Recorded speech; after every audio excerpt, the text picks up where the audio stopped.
Yo soy Fernanda Dudet, esto es Sin Comentarios y este es el resumen de la semana.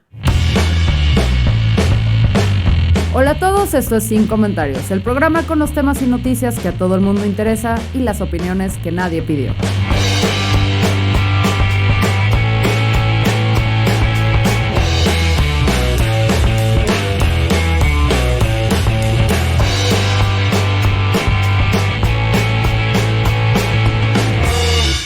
Antes de empezar, les recuerdo que Sin Comentarios sale los lunes con el resumen semanal, excepto esta semana porque me enfermé, entonces todo va a estar un poquito desfasado. Entonces, lunes con el resumen semanal, los temas, las noticias, todas aquellas cosas que podemos revisar de manera rápida que sucedieron la semana pasada. Los jueves salimos con Realmente Sin Comentarios, una colaboración entre este programa y Gonzalo Oliveros de Radio Real, donde hablamos a profundidad de los perfiles y las situaciones políticas de la actualidad, ¿no? En nuestro primer episodio, el de la semana pasada, hablamos de quién es Claudia Sheinbaum, de dónde viene, cuál ha sido su evolución, lo bueno, lo malo, lo feo y lo horroroso de este personaje. Y los viernes es el formato más tradicional dentro de esta nueva generación del podcast, donde yo pues me clavo en un solo tema. Ahora, si esto no es suficiente para ustedes, recuerden que también tenemos el Behind del Podcast, que es la sección semanal donde Lalo Flores, que es la persona, la mente detrás de este podcast, o mi otra mitad del cerebro, pero es la parte grande, donde discutimos cuáles son las noticias y los temas que vamos a exponer aquí, a cuál le vamos a dar más entrada, a cuál le vamos a dar menos entrada, y qué temas no entran. Y es muy interesante ver este ejercicio, porque es donde hablamos de nuestra línea editorial y qué ángulo queremos darle, qué queremos aportar a la discusión. Y muchos chistes que francamente si hiciéramos aquí, pues nos cancelan. Entonces, si para ustedes esto no es suficiente, pueden ser patrones de este programa, donde desde $2 pueden ustedes apoyar, acceden a este contenido y todo el dinero que se recaba es para seguir produciendo acá. Nada se va para mí, todo se va para mi equipo, ya sea personas o equipo físico que tengo que comprar, pues para poder seguir produciendo esta cosa, que pues como ya sabemos es poco probable que deje dinero, pero a carajo cómo nos divertimos. Ahora sí, vámonos a los temas. Esta semana, mejor dicho, la semana pasada, las personas infieles de Veracruz se encontraron con la noticia de que en ese estado ya te puedes casar 2 veces sin tener que anular el primero de los matrimonios. Y muchos agarraron a celebrar, otros dijeron, ¿para qué demonios querría casarme 2 veces? Una vez es más que por suficiente y horrible. Sombreros y cazuelas volaron sin darse cuenta del pedazo de clickbaitazo en el que habían caído. El caso es que todo apunta a que esta nota solo se salió de control porque la cubrió Reforma y luego algunos otros medios no tan grandes, sobre todo locales que necesitan llenar con cualquier tipo de contenido, pues la replicaron. Y se las platico aquí porque pues antes que todo el chisme, ¿no? A ver, la primera esposa de un hombre en Veracruz que murió sin haberse divorciado de ella, demandó que se anulara el segundo matrimonio del señor precisamente porque no estaba divorciado del primero. O sea, un tipazo este hombre, un mexicano ejemplar. La primera esposa ganó en los juzgados civiles, pero la segunda esposa se quejó ante los tribunales constitucionales donde logró que un juez federal le diera la razón argumentando que exigir el divorcio del primer matrimonio para poder casarse una segunda vez proviene de un estereotipo de género prejuicioso. ¿Y por qué digo que esta nota fue un clickbaitazo? Porque esta sentencia no significa que en Veracruz ya te puedes casar una segunda vez sin divorciarte de la primera. Solo significa que por lo pronto, porque no sabemos si a la primera esposa le queda algún recurso que agotar, así que por lo pronto un tribunal federal ha decidido pues que gane el mal, pero su sentencia solo aplica para la segunda esposa y nada más. O sea, no es para que el Congreso de Veracruz se ponga a hacer reformas de ley ni mucho menos. Y digo que ganó el mal porque el hecho de que tengas que divorciarte de tu primer matrimonio para casarte otra vez no solo tiene que ver con estereotipos de género, sino con que el matrimonio en términos legales es una sociedad en la que primero hay que ver cómo se van a repartir los bienes al disolverla antes de pensar en con cuál otra persona te vas a asociar, sobre todo si en este caso el hombre se casó sin decirle a la primera socia que el patrimonio se iba a diluir ahora en 3 partes en vez de solo 2.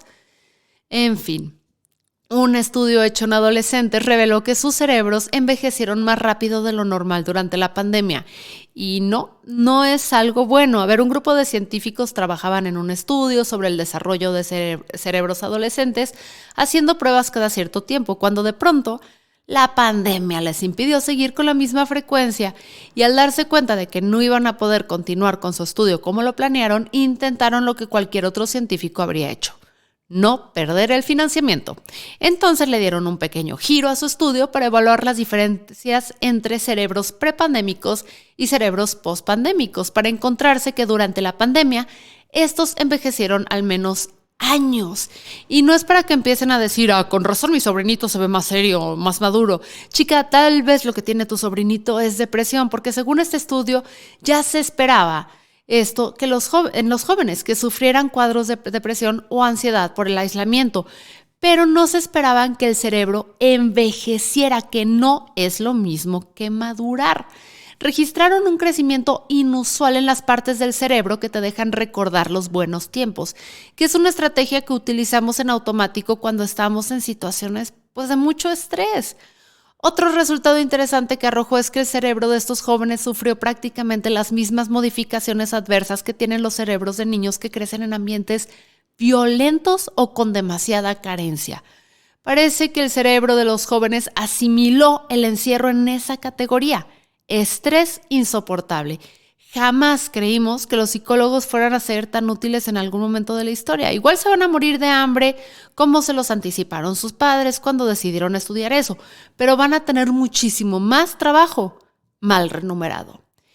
Gloria Trevi quiere demandar a Chumel Torres. Y es difícil hacer esta nota porque francamente no me cae bien ninguno de los involucrados, pero me ha tocado decidir cuál de los dos tolero más y además mis filias y fobias a un lado. A ver, antes de empezar, si naciste después de 1995, seguramente no sabes de por qué es relativamente relevante que estemos hablando de Gloria Trevi. Esta señora fue un madrazo, pero madrazo de éxito en los 90s, y poco después fue detenida, acusada junto con su manager Sergio Andrade por una red de trata de personas y como tipo secta en la que Andrade reclutaba muchachitas prometiéndoles fama a cambio de favores sexuales. Y muchachitas, te estoy hablando de niñas prácticamente. Hay una película, si quieren, chécale. En ese entonces se señaló a Gloria Trevi como su facilitadora. Luego, Gloria Trevi fue absuelta porque, según el juez, ella solo fue una víctima más. Todo esto fue a principios de los 2000 y en el 2005 Sergio Andrade fue condenado a poco más de 7 años de prisión porque sí era culpable de las acusaciones. Y así es, Sergio Andrade ya tiene años fuera de la cárcel, ¿eh? ¿Cómo van de sus artritis, queridos millennials? Entonces regresemos al 2022, en donde Chumel Torres sigue haciendo chistes de algo que pasó hace 20 años. Y todo apunta a que las acciones legales de Trevi tienen que ver con un tuit que Chumel hizo en mayo de este año, en el que hizo referencia a Gloria y a la trata. Los abogados explican que está dañando la imagen de su clienta porque la siguen asociando con un crimen que no cometió y en el que además se dejó claro que ella también fue víctima y que con eso la están revictimizando. Hay que ver cómo se desarrolla esta historia porque en México es muy difícil que procedan las demandas por daño moral y cosas difíciles de medir. O sea, esos chistes le afectan psicológicamente, es posible probar estos daños, esos chistes han manchado su reputación. ¿Qué es una reputación? Esos chistes le han hecho perder negocios posibles, cuánto valían y un grandísimo lista de etcétera.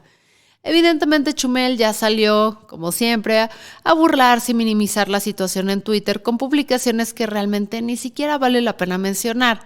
Entonces, como verán, sin más datos sobre el tema, este espacio se convirtió brevemente en una extensión de Ventaneando con Fernanda Sola.